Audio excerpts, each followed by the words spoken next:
नमस्कार दोस्तों भारत की राजनीति का एक ऐसा अनूठा व्यवस्था है, सिस्टम है कि इसमें जो जितना फेंकता है उतना बड़ा नेता बनता है। आप सोच रहे होंगे कि फेंकने की बात क्यों की जा रही है। तो दोस्तों इसका एग्जाम्पल हमारे देश में हजारों मौजूद है, लेकिन एक नया एग्जाम्पल आप लेना चाहें तो ले सकते हैं स्वामी प्रसाद मौर्य जी को। ये रोज़ कुछ ना कुछ कंट्रोवर्सी क्रिएट करते ही रहते हैं, कुछ ना कुछ फेंकते ही रहते हैं। ये थोड़ा फेंको छोटा नेता, ज़्यादा फेंको तो मध्यम वाला नेता, और ज़्यादा फेंको तो राष्ट्रीय स्तर का नेता। अभी जल्द ही स्वामी जी ने एक नया कुछ फेंका है जिस पर देश की राजनीति में बहुत ज़्यादा चर्चा है। अलग अलग बयान आ रहे हैं, नेताओं के बयान आ रहे हैं, मुख्यमंत्री बयान दे रहे हैं। तो मैंने सोचा कि इस पर चर्चा किया जाए कि ये विवाद है क्या।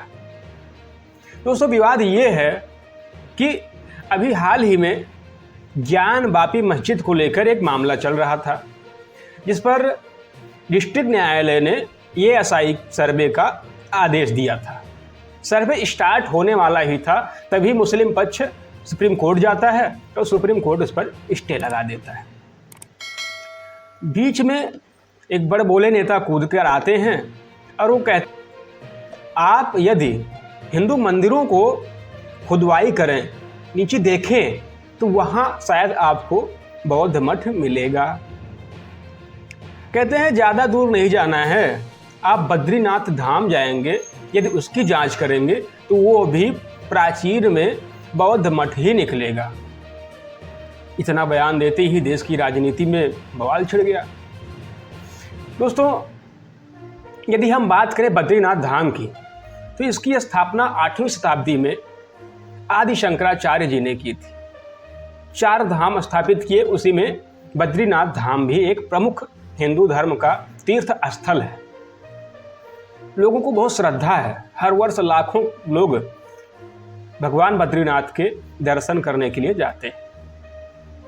इस पर जब यह बयान आया तो चर्चा नहीं की जाती, लेकिन इस पर जो उत्तर प्रदेश की पूर्व मुख्यमंत्री हैं माननीय श्रीमती बहन कुमारी मायावती जी, वो आती हैं और कहती हैं कि ये स्वामी प्रसाद मौर्य मुस्लिम समाज को मूर्ख बना रहे हैं। यदि इन्हें इतनी ही चिंता थी, यदि इनके पास इतना ही फैक्ट है, तो जब पहले 2017 से 22 तक ये सरकार में कैबिनेट मंत्री थे, तब इस पर आवाज़ क्यों नहीं उठाई। इसके साथ ही उत्तराखंड के मुख्यमंत्री जी आते हैं और वो चैलेंज करते हैं और कहते हैं कि समाजवादी पार्टी टुकड़े टुकड़े गैंग की सदस्य को जो है बढ़ावा दे रही है। स्वामी प्रसाद मौर्य टुकड़े टुकड़े गैंग के सदस्य हैं और वो अपने बातों ही बातों में कांग्रेस को भी लपेट लेते हैं।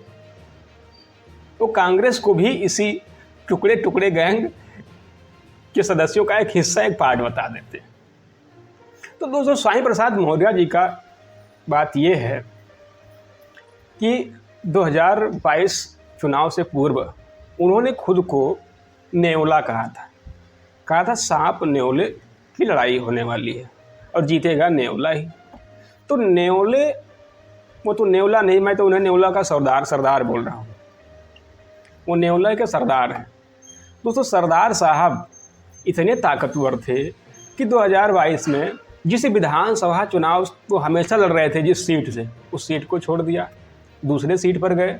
और जहाँ गए दोस्तों मज़ेदार बात यह है कि जो उनकी परंपरागत सीट थी वहाँ भी चुनाव हारे और जहाँ गए वहाँ भी हारे। दोस्तों इससे पहले वो अलग अलग पार्टियों की सैर करके इस समय समाजवादी पार्टी में आए। तो रोज़ नए नए बयान देकर धर्म जाति पर कंट्रोवर्सी क्रिएट करते रहते हैं। तो ये चर्चा देश की राजनीति में बहुत चल रहा था, उत्तर प्रदेश की राजनीति में बहुत चल रहा था। तो मैंने समझा कि इस पर क्यों ना हम लोग भी थोड़ा एक छोटा सा शॉर्ट वीडियो बनाएं। दोस्तों यदि आप DPN न्यूज़ पर पहली बार आए हैं, चैनल को सब्सक्राइब करें और ऐसे ही वीडियो के लिए बेल आइकन जरूर ऑन करें। मिलेंगे नए वीडियो के साथ। जय हिंद।